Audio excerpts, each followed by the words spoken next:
memasuki hari megang yang merupakan tradisi masyarakat Aceh menyambut Hari Raya Idul Adha, harga daging sapi di sejumlah pasar di Aceh melambung tinggi hingga Rp150.000 per kilogram.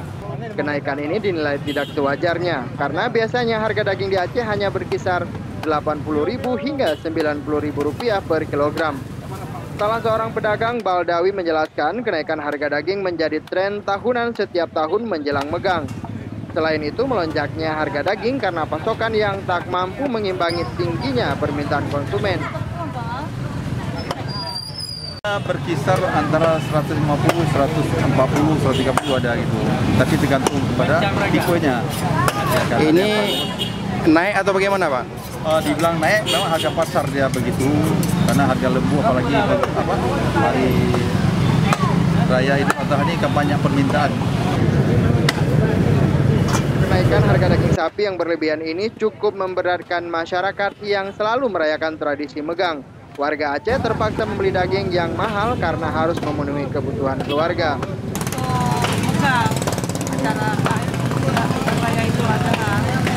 Berarti tiap megang pasti membeli daging gitu kan? Ya, udah tradisi di sini ya.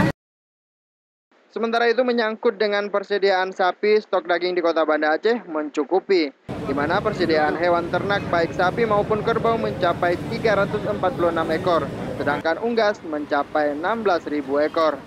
Meski demikian, guna menekan kenaikan harga ini, pemerintah Kota Banda Aceh tidak punya anggaran untuk operasi pasar.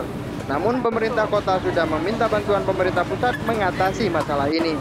Dari Banda Aceh, Ferdian Majini melaporkan untuk Aceh Video.